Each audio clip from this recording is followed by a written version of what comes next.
안녕하세요. 육아동지 여러분, 아육톡입니다. 네, 이번 영상에서는 여러분들의 육아 고민 저희 아육톡과 함께 해결하는 시간 가져볼게요. 이번에는 두 돌 전 훈육과 관련된 질문들 살펴보겠습니다. 네, 질문들 중에 많았던 걸 보니까 아이가 양육자를 때린다, 아니면 친구를 때린다, 이렇게 때린다는 질문들이 많더라고요. 사실 두 돌 전 훈육 영상에서 이 부분에 대해서 말씀은 드렸었는데요. 그래도 여전히 많은 분들이 궁금해 하시는 것 같아서 이번 영상에서 좀 더 자세하게 말씀드려 볼게요.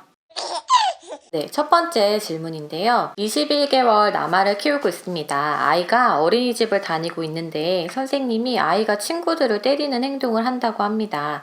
집에서도 때리는 행동을 하면 말씀하신 것처럼 단호한 말로 얼굴을 보면서 때리면 안 돼 하고 계속 가르치는데 큰 효과가 없습니다. 어떻게 해야 할까요? 네, 이게 어린이집은 엄마가 직접 개입을 할 수 있는 상황이 아니기 때문에 이런 상황이 있으면 참 난감하시죠. 그런데 현실적으로 좀 제한이 있기는 하지만 그래도 가정에서 지도할 수 있는 방법이 있습니다. 먼저 아이가 때리는 행동을 할 때에는 다 이유가 있을 건데요. 예를 들어서 뭐 함께 놀고 싶다거나 아니면 내가 장난감 가지고 놀고 있는데 누가 말없이 그걸 가져간다거나 아니면 그냥 좋다는 표현을 때리는 걸로 또 하는 친구들도 있거든요. 그래서 이렇게 먼저 아이의 욕구를 파악하셔서 그 욕구를 좀 읽어주는 게 우선시 돼야 하는데요. 부모님들 중에서는 아이의 욕구를 어떻게 읽어주지? 얘가 원하는 게 뭐지? 이게 좀 판단하기 어려우신 경우도 있을 거예요. 그런데 아이들의 언어적인 부분, 비언어적인 것, 표정이나 몸짓,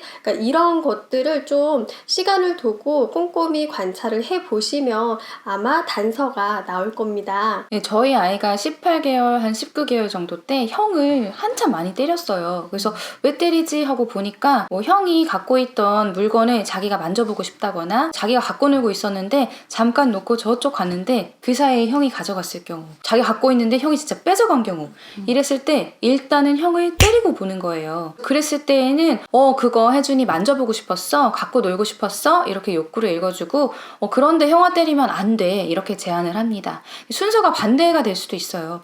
너무 이제 격양된 상태이기 때문에 때리면 안 돼! 라고 하고 그거 갖고 놀고 싶었던 거야. 이렇게 다시 욕구를 읽어주는 거죠. 마지막으로 중요한 거는 대안 행동을 알려주는 건데요. 아주 어린 아이들의 경우에는 대안 행동을 알려주기보다는 주의를 전환시키는 게 더 효과적일 수 있어요. 맞아요. 두 돌 전 훈육 영상에서 말씀드렸던 것처럼 두 돌 전 아이들 같은 경우에는 대안 행동을 가르쳐줘도 그걸 따라하기가 쉽지 않기 때문에 이런 방법을 말씀을 드렸었죠. 네, 맞아요. 저희 아이 같은 경우에는 14, 15개월까지는 그냥 주의를 돌렸어요. 근데 그러다가 아이들마다 발달의 개인차가 있잖아요. 지금 아이가 말을 조금씩 따라하려고 하는 단계이기 때문에 이렇게 하라고 알려줬어요. 질문 속의 아이도 21개월이기 때문에 이런 대안 행동을 조금씩 알려주셔도 될 것 같아요. 어떻게 했냐면요. 형한테 줘 하는 거야. 이렇게 알려줬어요. 근데 줘 한다고 해서 물론 매번 줄 수는 없어요. 그럴 때에는 형아가 갖고 놀고 있다가 준대. 기다려 하고 다른 장난감이나 책으로 주의를 돌리는데요.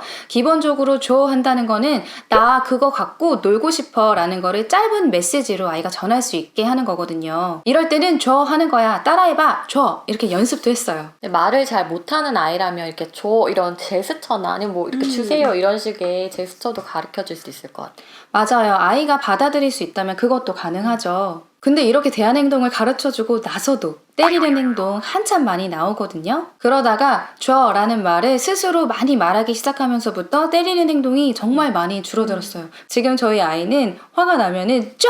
이렇게 해요. 줘!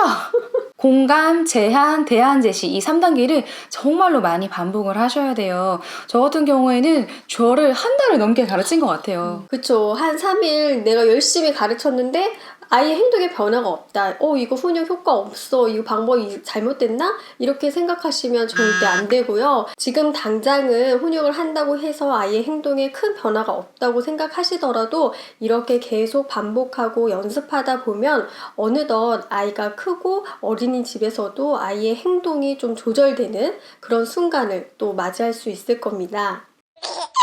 이 시기에 아이들이 양육자 얼굴을 많이 때리기도 하고 막 머리카락 잡아당기고 이러잖아요. 그래서 이런 관련된 질문도 굉장히 많았어요. 그래서 이 부분과 관련된 질문도 한번 볼게요. 12개월 손녀딸입니다. 외할머니인 제가 너무너무 이뻐합니다. 그런데 혼자 넘어져 다치거나 아프거나 짜증이 나면 제 얼굴과 팔등을 꼬집고 때립니다. 만만한 게 저입니다. 훈육 방법 좀 배우고 싶습니다. 이게 할머니가 써주신 댓글인 거예요.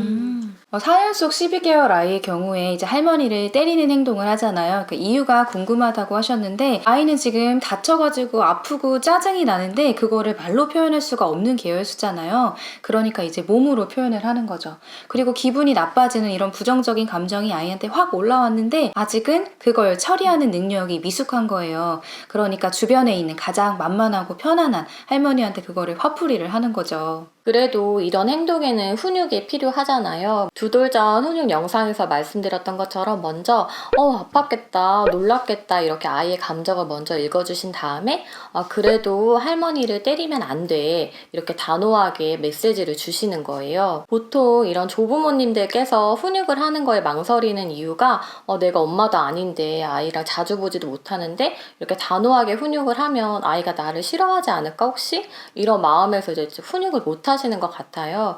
그래도 아이가 이렇게 잘못된 행동을 했을 때에는 바로바로 조부모님께서도 훈육을 해주셔야 합니다. 그리고 아이가 다음에 또 이런 행동을 할 것 같다 싶으실 때에는 잘 보고 계시다가 아이가 때릴 수 없게 준비를 해두세요. 저 같은 경우에도 한창 아이가 제 얼굴 때리고 이제 이런 거에 심취했던 적이 있었는데 내가 너에게 절대 맞아주지 않겠다 라는 마음을 먹고 일단은 그 시기에는 아이 가까이 제 얼굴을 들이대질 않았던 것 같아요. 그리고 아이를 안았을 때에는 어쩔 수 없잖아요. 그러면 언제든지 파리채를 휘둘릴 수도 있다는 경계심을 갖고 손이 딱 올라오면 잡고 엄마 때리는 거 아니야? 엄마 때리면 아파? 이렇게 얘기를 해줬었거든요. 일단 때리고 나면 상황이 또 벌어지는 거기 때문에 아이도 그 때리는 맛을 느끼지 않게 차단을 시켜주는 거죠. 이번에도 또 때리는 행동과 관련된 질문이에요. 이제 막 20개월 된 여아인데 19개월 때쯤부터 자기가 원하는 것을 안 해주거나 관심을 못 받거나 자기랑 놀아주지 않고 쉬고 있으면 엄마 아빠의 머리를 때려요. 아기가 밥 먹을 때나 먹고 나서 바닥에 흘린 것들을 청소하느라 엎드려져 있을 때도 장난처럼 의자 위에서 엄마 머리를 때립니다.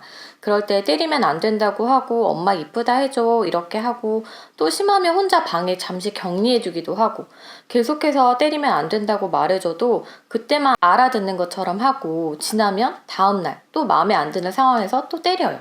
여러 번 가르쳐도 전혀 나아지지 않네요. 어떻게 해야 할까요? 네, 20개월 아기가 원하는 것을 못하게 하거나 관심을 못 받거나 엄마 아빠가 놀아주지 않고 쉬고 있을 때 때린다. 이거는 아이가 분명히 욕구가 있는 상황이거든요. 그랬을 때는 아이의 욕구를 먼저 읽어줘야 합니다. 예를 들어서 엄마 아빠가 이제 놀아주지 않는다고 엄마 아빠 머리를 때린다. 그랬을 때에는 누구가 엄마 아빠랑 놀고 싶었어? 이렇게 욕구를 읽어주고 그런데 그렇다고 엄마 아빠 머리를 때리면 안 되는 거야. 이렇게 제안을 하고 너 엄마 아빠 머리 때렸으니까 너랑 안 놀아줘. 이렇게 하시면 안 되고요.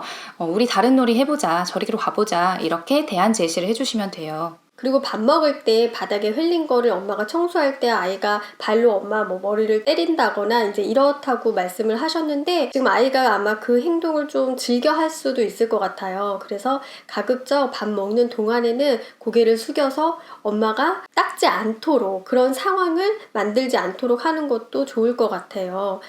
밥 다 먹고 나서 바닥을 청소하시는 걸로.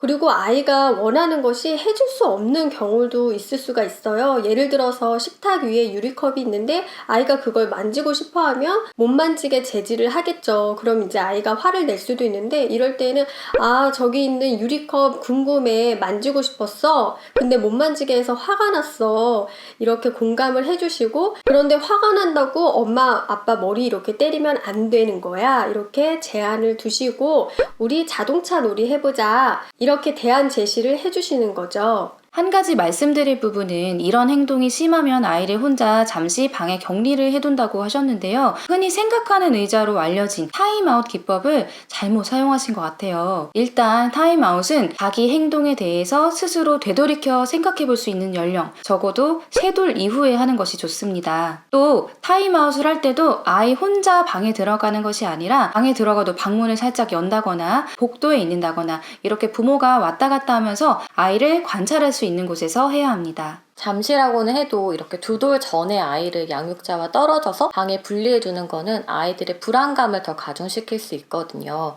그렇기 때문에 훈육적인 효과도 거의 없다고 할 수 있는 거죠. 네, 그리고 여러 번 가르쳐줘도 전혀 나아지지 않는다라고 말씀하셨는데 이 시기에는 그럴 수 있습니다. 정말 여러 번 반복하셔야 하고요. 아이가 지금 20개월이잖아요. 20개월이면 재접근기에 해당이 되는데 재접근기의 아이들은 정말 고집도 세고 때도 많아지고 양육자가 굉장히 인내심을 발휘해야 되는 시기죠. 저희가 계속 말씀드린 것처럼 양육자가 아이의 감정을 읽어주고 일관적으로 훈육해주고 또 아이가 말이 트여서 자신이 원하는 것을 말로 표현할 수 있게 되면 이런 공격적인 행동은 정말 많이 줄어들거든요. 그러니까 우리 육아동지님 조금만 더 힘내시고 계속 일관적으로 힘있게 아이와 함께 훈육하셨으면 좋겠습니다. 네, 이번 영상에서는 두 돌 전 훈육 영상에 많은 질문 있었잖아요. 때리는 행동 어떻게 할까요? 에 대해서 저희가 한번 답해 보았습니다. 다음 영상에서도 여러분들이 육아 고민 남겨주시면 저희 아육톡이 답하는 영상 한번 만들어 보겠습니다. 그러면 여러분 또 다음에 뵙겠습니다.